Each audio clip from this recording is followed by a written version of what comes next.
If you've lived for a few days, then you know for a fact that people hold on to very stupid assertions and beliefs, and the motorcycle community is not immune to this. There are certain myths that many in the community, whether new or old, are familiar with. In today's video, we'd be taking time out to set the record straight on what's actually going to keep you safe, save you money, and make you a better rider. So keep glued to your screens to find out what works and doesn't work for your motorcycle. Myth 1. Laying down your bike saves your life. This is straight up garbage advice. Layer down might be the worst motorcycle tip still floating about. Here's the reality. Your bike's brakes work way better than your body sliding across pavement. Modern motorcycles have serious stopping power. Even budget bikes come with decent brakes that completely outperform those old school models where this myth started. When you deliberately crash your bike, what happens is that you lose all control over where you're going, turning yourself into a human hockey puck. You also have guaranteed expensive damage to your bike, and you have invited road rash and broken bones to the party. This is something professional riders and instructors all agree. Keep the rubber side down. Practice emergency braking instead of practicing how to crash. Myth 2. You need a 10-minute warm-up. Stop wasting your time and annoying your neighbors with this outdated ritual. Modern fuel-injected bikes don't need this. Your bike's computer adjusts the fuel mixture based on temperature, and today's synthetic oils flow properly even when cold. So, what should you do? Start your bike. Let it idle for 30 to 60 seconds, which is enough time to put on your gear, then ride off gently for the first mile. Your bike actually warms up better under light load than sitting still. Those long warm-ups just waste gas, create carbon buildup, and make you look like you don't know what you're doing. Myth 3. Loud pipes save lives. Sorry, but physics doesn't care about your straight pipes. Sound travels backward from your exhaust, away from the cars ahead that are most likely to hit you. By the time a driver in front hears your loud pipes, you're already beside them or they can already see you. What actually saves lives is having proper lane positioning, staying alert and riding defensively. Another thing you can do is have high visibility gear. Yeah, it might not look as cool, but neither does a hospital gown. Most car motorcycle crashes happen because drivers didn't see riders, not because they couldn't hear them. The loud pipes argument is just a way to justify your noise preference while pretending it's for safety. Myth 4. Bigger engines are always faster. In case you didn't know, engine size is not equal to speed. A 600cc sports bike can easily smoke an 1800cc cruiser in almost every performance metric despite having a third of the engine size. Why? Power to weight ratio, aerodynamics, and chassis design matter way more than displacement. Modern engineering has made this even more true.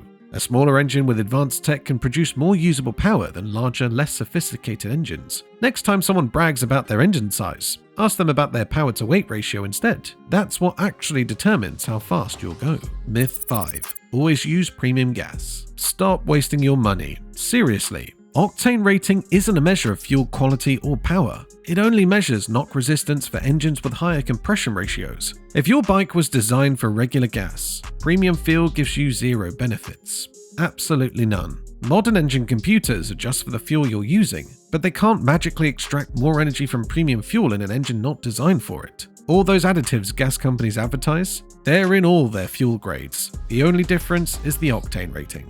Check your manual and use what it recommends. If it says 87 octane is fine, you're literally pouring money down your tank using premium. Myth 6. Gear isn't needed for short rides. I'm just going a couple of miles is some of the dumbest reasoning in motorcycling. The stats don't lie. Most motorcycle crashes happen within 5 miles of your home, on familiar roads, at relatively low speeds. Physics doesn't care if you're just running to the store. The ground is just as hard at 30 miles per hour as it is at 80. Road rash at 25 miles per hour can still mean skin grafts and permanent scars. Your skull is just as fragile whether you're on a cross-country tour or going to grab a coffee. ATG, ATT, all the gear, all the time, exists for a reason. At minimum, wear a proper helmet, gloves, jacket, and boots that cover your ankles, even for quick trips. Myth 7. Chain oil lasts forever. That chain lubricant you sprayed on 3 months ago? It's gone.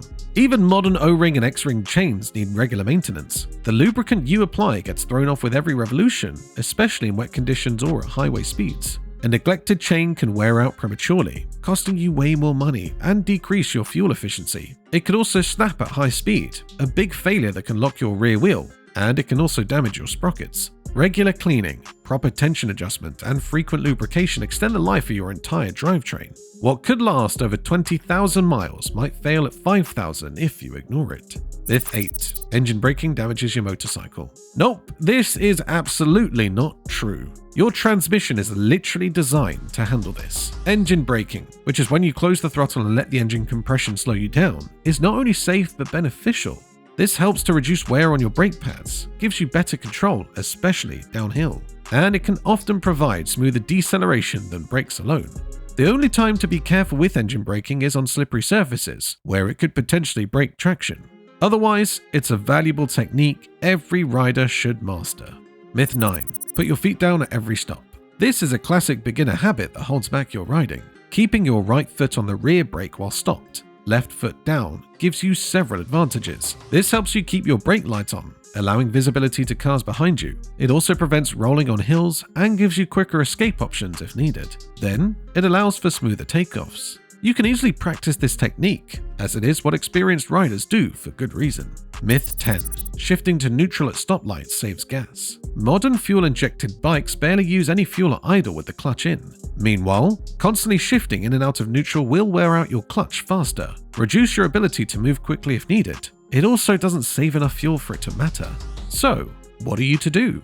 Stay in first gear with the clutch in, then you'll be ready to move instantly if that texting driver behind you fails to stop. The amount of fuel you'd save is so small that it's not worth measuring. Myth 11. Always use both brakes equally. According to physics, this is wrong. When you brake hard, weight transfers forward, putting more traction on your front tire and less on your rear. This is why your front brake provides 70 to 90% of your stopping power. Using both brakes equally in an emergency will just make your rear wheel skid. While the rear brake helps with stability and slow speed control, your front brake is your primary stopping tool. Learn proper progressive braking by applying brakes, but with significantly more pressure on the front, then gradually increasing as weight transfers forward.